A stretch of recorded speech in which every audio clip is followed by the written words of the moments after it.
outra coisa que eles falam aqui também nessa entrevista, eles falam sobre o fato de que o pessoal pode usar até, né, a tecnologia, ela está sendo disponibilizada para as empresas, mas estão sendo colocados alguns guidelines, né, alguns guardrails, né, para a pessoa.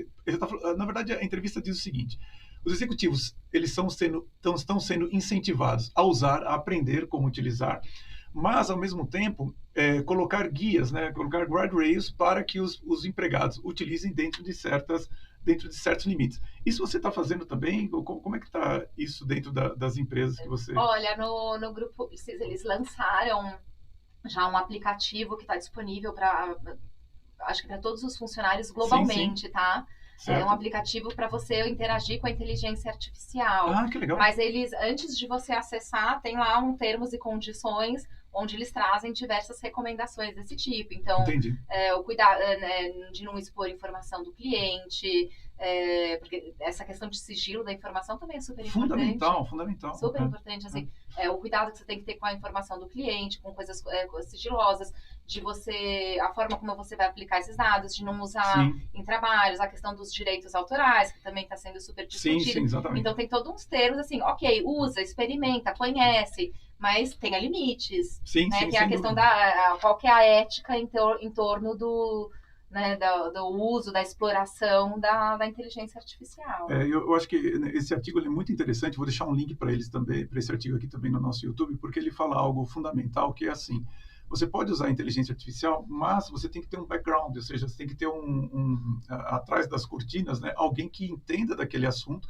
para saber se a inteligência artificial está entregando as respostas de acordo com a verdade e se aquilo faz sentido. Porque se você coloca, por exemplo, um chatbot para responder perguntas de um cliente ou mesmo de um empregado, você tem que ter aqui por trás alguém verificando se aquelas perguntas são pertinentes. E justamente essa preocupação que a Mônica está falando sobre qual é a base de dados que a inteligência artificial utiliza, é que a gente tem que pensar um pouquinho no lado negro da força também. Então, a gente vai deixar para falar um pouco sobre isso na nossa conversa controversa. Então, a conversa controversa é uma outra entrevista que eu vou fazer com a Mônica, onde nós vamos falar sobre temas que às vezes não caem muito bem aqui nas plataformas, com um pouco mais de liberdade, são temas controversos, e um dos temas é exatamente isso, a utilização da inteligência artificial, o que tem de negativo nisso. Então, para você assistir, você tem que se inscrever no nosso canal no Substack, e aí você vai ter direito a ver essa entrevista, essa parte, ela é paga. E eu gostaria de aproveitar, até que a gente está falando de inteligência artificial, que é uma coisa totalmente nova para todas as gerações, como que você vê as gerações dentro da empresa? Como que você vê a integração das diversas gerações dentro da empresa? Quais são os desafios, quais são os ganhos disso? Acho que, assim, integração de geração é algo que sempre existiu, né? Você sempre tem a troca de geração, mas acho que nunca se teve tantas gerações se integrando ao mesmo tempo. É verdade, as pessoas estão vivendo mais, As pessoas estão vivendo mais, então é um mix muito grande. Então, acho que é o olhar para a diversidade, né? Então, assim, como lidar com diferentes repertórios, com diferentes experiências. Então,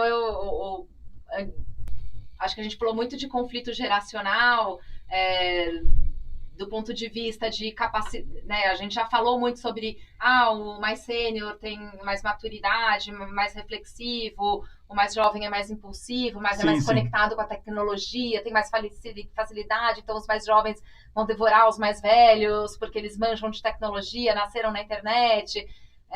Mas, na verdade, é uma questão como lidar com a diversidade. Eu acho que é uma forma mais serena de olhar para esse assunto, como é que a gente... Uma forma Mônica de ver. Como é que a gente compõe esses diferentes repertórios, essas diferentes competências dentro de um mesmo ambiente. Você está lembrando aquela música que fala Little Bit of Mônica? Mas assim, eu vejo exatamente como você. Apenas a minha ideia a respeito disso, Mônica, é que nós precisamos de novo ordenar essa questão geracional, né? Então, em uma sociedade normal, são os mais velhos que ensinam as pessoas que estão mais novas. E hoje a gente está deixando a coisa muito solta, imaginando que nós temos muito que aprender com as novas gerações. Pessoal, não é assim, é o contrário, né? São elas que a gente precisa passar para elas essas preocupações de serenidade, de maturidade, de domínio emocional, porque a tecnologia, sempre vai surgir uma tecnologia nova, mas assim, a verdade ela permanece. Então assim, a gente saber lidar com a realidade, saber que vamos ter momentos de altos e baixos emocionais. É isso que as gerações mais antigas precisam passar para justamente desenvolvermos as pessoas, que acho que até para a pessoa poder chegar em um cargo mais elevado, se ela não tiver domínio emocional, equilíbrio, ela não vai conseguir fazer isso de maneira apropriada, e realmente as novas gerações aceleram demais e isso causa danos para a própria carreira, né? E até acho que tomar um cuidado com essa idealização né, dos mais novos com sim, isso tudo, porque é, às vezes isso traz insegurança nos mais velhos. Sim, é verdade. Desnecessária, né? totalmente desnecessária, porque assim, você tem um repertório aqui de maturidade, de coisas que são super importantes e que você tem sim muito o que passar, mas não é valorizado pelo jovem e às vezes o mais velho também compra isso de, não, eu não tenho nada a contribuir.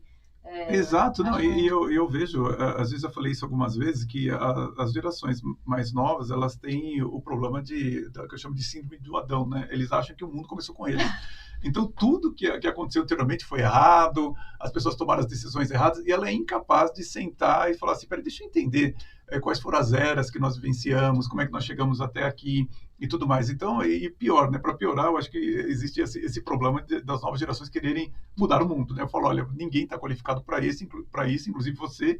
Então, assim, a gente pode conversar sobre como eu posso contribuir com a Mônica contribuir comigo, nós contribuímos com você, mas mudar o mundo é um pouco demais. Ninguém está qualificado para isso. Aliás, quem tentou só fez coisa errada e o desastre é grande em função disso. Então, acho que tem que ter um pouco de calma e principalmente esse balanço, esse equilíbrio entre as novas gerações e as gerações mais antigas, que, como você falou muito bem, sempre foi assim. Só que eu acho que, em algum momento, se partiu essa escada de formação, achando que os mais novos têm que formar os mais velhos com medo e tal. Eu falei, mas medo do quê? Não tem que ter medo, você tem que saber que a sua maturidade tem o mesmo valor que como assim, o ímpeto dos mais novos tem. Sempre foi desse jeito, acho que a gente deve continuar com aquilo que é a realidade.